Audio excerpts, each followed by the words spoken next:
I have 13 of the Rick Cobb Kenneth Wines laser cut pen blanks, and I want to get them assembled into kits. Currently, I only have 6 kits, but I'll get 7 more on order this evening so that we can finish them all out. Today, in this video, we're just going to prep all of these blanks to be turned, and then I'll do individual short videos on each of the kits for you as I turn them. You'll probably notice in the background I have 13 tubes that are painted black. When you make these kits, you always want to paint your tubes a dark color. The reason being is there are so many tiny little pieces, and if there is a gap between them, that brass tube is going to show through. To prepare my tubes to be painted, I went ahead and scuffed each one with some 120 grit sandpaper. I capped them with some Play-Doh, and I drove some 3 pennyweight nails into a scrap of 2x4.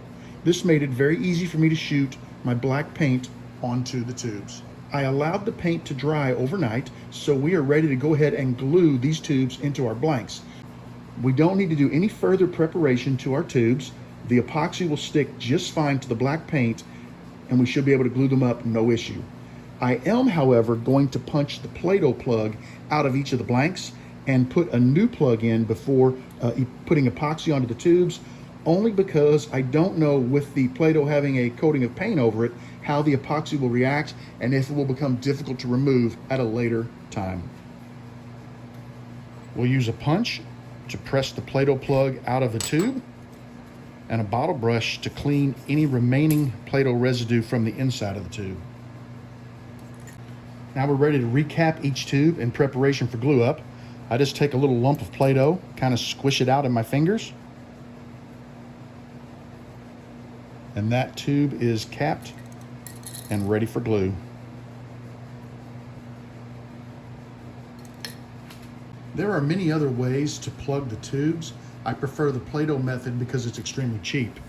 The next step is I like to lay down some tape, overlapping it just a little bit on my tabletop.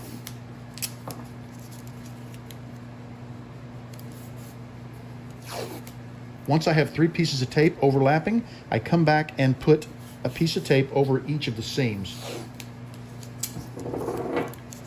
This is going to protect our surface from the epoxy. It also makes cleanup extremely easy because we can simply peel the tape up and toss it right into the trash receptacle. I like to use a 2-part epoxy for gluing the tubes into my blanks. We start by putting equal amounts of resin and hardener onto the tape.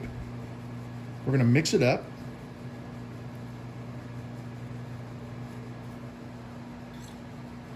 Grab your tube, making sure to hold it by the end without the Play-Doh. That way you're sure that the plug end is going into the blank first.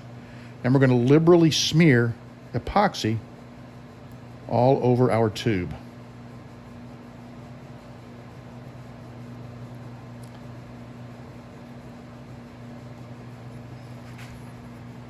I insert the tube into the blank, and I'll spin it to spread the epoxy, and I'll move the tube in and out to also help spread the epoxy through the tube.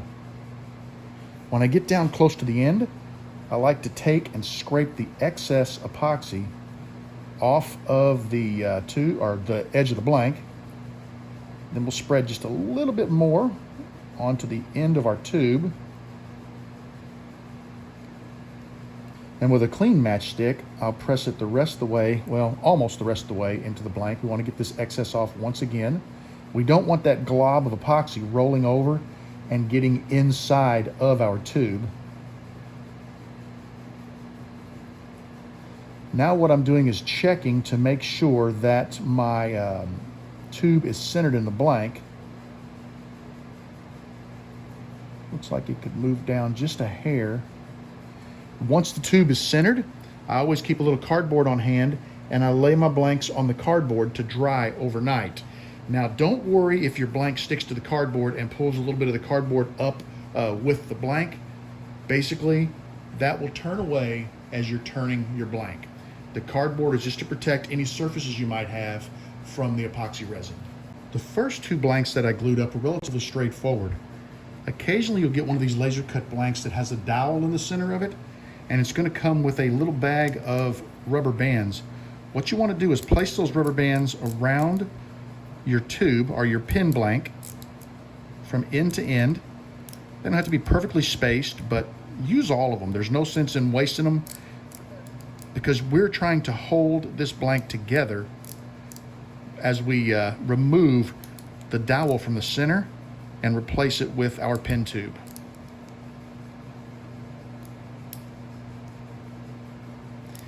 Now with the rubber bands around our blank, we want to do a quick test and just make sure that our dowel is going to be easily removed, and it looks like it is. Go ahead and mix our resin. Select a tube.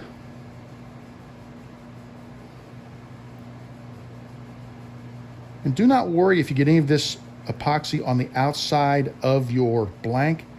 That will all be turned away in a later process. We just very carefully want to press the tube out. You don't take it out ahead of time. You want to press it out with your dowel. You want to press out with your tube. Do not pull the dowel out ahead of time because it can cause the blank to collapse. These blanks will implode on themselves and come apart, and then you got to deal with your parts and trying to get them put back together. It's best to keep everything together until the very last moment.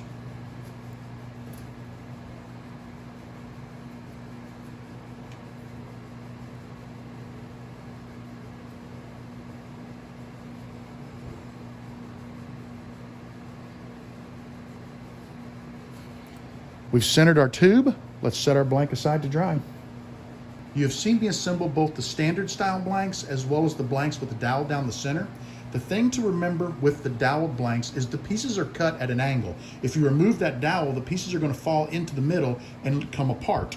If you keep the dowel in there and press the dowel out with your tube, and like I said, sometimes you have to be very gentle because the pieces, they want to shift and it stops the tube from moving in. But if you just kind of jiggle the blank a little bit and roll the tube, it will eventually seat itself inside of the blank. It's just a matter of being gentle during the process. I'm going to go ahead and shut the camera off. I'll get the remaining tubes glued into the remaining blanks, and we'll come back and take a look at them when everything is ready to dry. The tubes have been glued into all of the blanks. I'm going to let them set for 24 hours so that the epoxy can fully cure before I attempt to turn them. I have not removed the Play-Doh plug. You saw in the beginning of the video just how easy it is to press that out of the tube when you're ready to turn, but if you leave these for 4 or 5 days, that Play-Doh will shrink up and fall out on its own.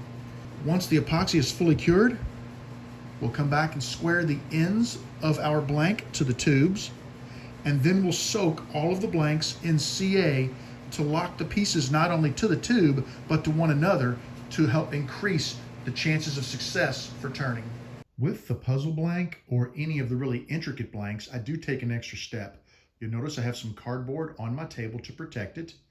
I just took an old piece of wood and I drove a 3 pennyweight nail into the board.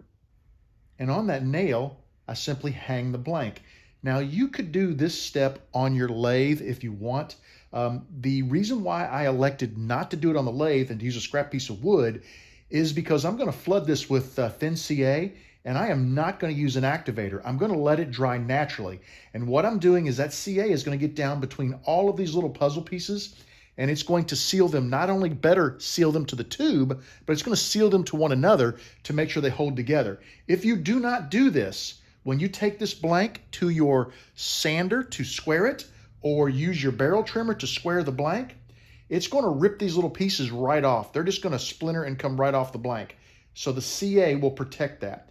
What I'm doing right now is pressing the ends of the blank to make sure everything is seated and tight. And now we're going to flood our blank with CA.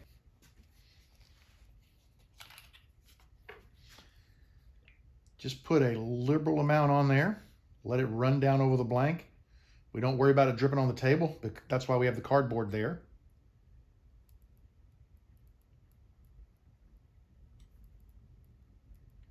The rubber bands are going to be totally glued to the blank, but that's not going to be an issue because whenever we prepare to turn the blank, we'll just turn those right off with the turning tools. They'll disappear, no problem.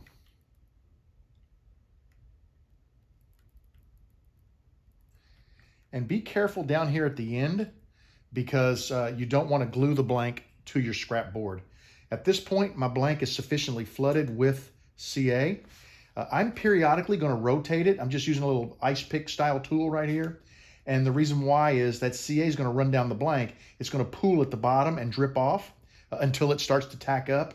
And that will turn away, but you have a nice big lump there. And I'm not comfortable turning that because the CA is going to be much harder than the wood, and I worry that it could cause an issue.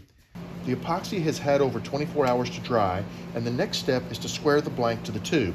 We first need to remove our plug, and you can see how far back the Play-Doh plug has gone into the blank.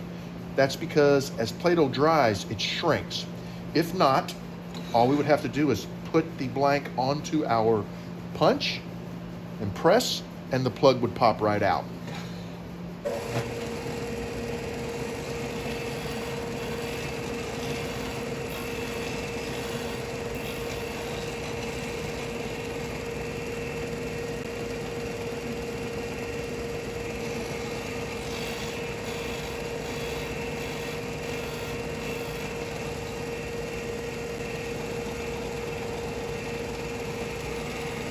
You probably noticed that I made multiple passes along the sanding disc, and what I'm doing is taking away any material until I see a shiny tube. Now I did a nice job centering this because look, we have just a little bit of mortar look, about the same amount on both ends of the blank, so that's perfect. The next thing we want to do is grab a brush and remove any of the dust from the inside of our tube, and the reason we do that is you don't want any particulates in there that could cause a problem when you insert the bushings into the blank. This blank is completely ready to turn, and the next time you see it will be in its specific turning video. The CA glue has dried on our blank, and now that we know it's stabilized, we can go ahead and square the ends just like we did for the brick blank.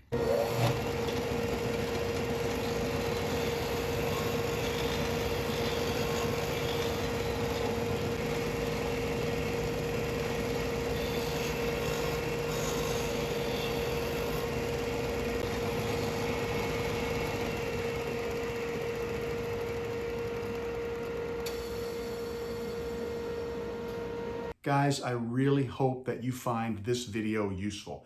These are all of the tips that I got from Kenneth Wines about turning these laser cut blanks. And if anybody would know, Kenneth would, because he designed and engineered all of these blanks. If you decide that you would like to purchase a laser cut blank, and I strongly urge you to go check them out, I am going to put a link to Rick Cobb, his social media or his store where he's selling them in the description to this video. And I strongly urge you to go there, check them out, leave him a comment, let him know what you think about them. Because he needs that feedback as well to be able to continue to make the blanks and to continue to make them better. I'd love to see you guys try them. If you decide to try one of these blanks, please send me a photo when you're done. I would love to see it. And also, if you decide to buy one, please tell Rick that you learned about his blanks from RJB Woodturner. I would appreciate that. The next step is, now that you've seen how to prepare the blanks, and all 13 of the blanks have been fully prepared, and they're squared, and they are ready to go to the lathe, they're each going to get their own video. I'm going to try to keep the videos maybe about 5 minutes or so, if I can, and I may feed 2 of them to you a week as opposed to 1. I haven't made up my mind yet, but you're going to see each of these 13 uniquely styled blanks. Each blank is different. Now, I will tell you, the puzzle blanks, you saw me add the CA to them. Some of the other blanks, I didn't put CA on. If they had a piece going from end to end, or if they had a cap on the end, I didn't put the CA because I wasn't worried about those pieces coming apart. I will probably use a little CA on the lathe just to seal everything together right before I start turning. I'll make that decision with each blank. Each blank will get a unique take. So I really hope you stick around and enjoy those videos. I'd like to thank you for joining me in the shop. I want you to know that you are always welcome in my shop. Come back and see me again real soon, and have a great evening.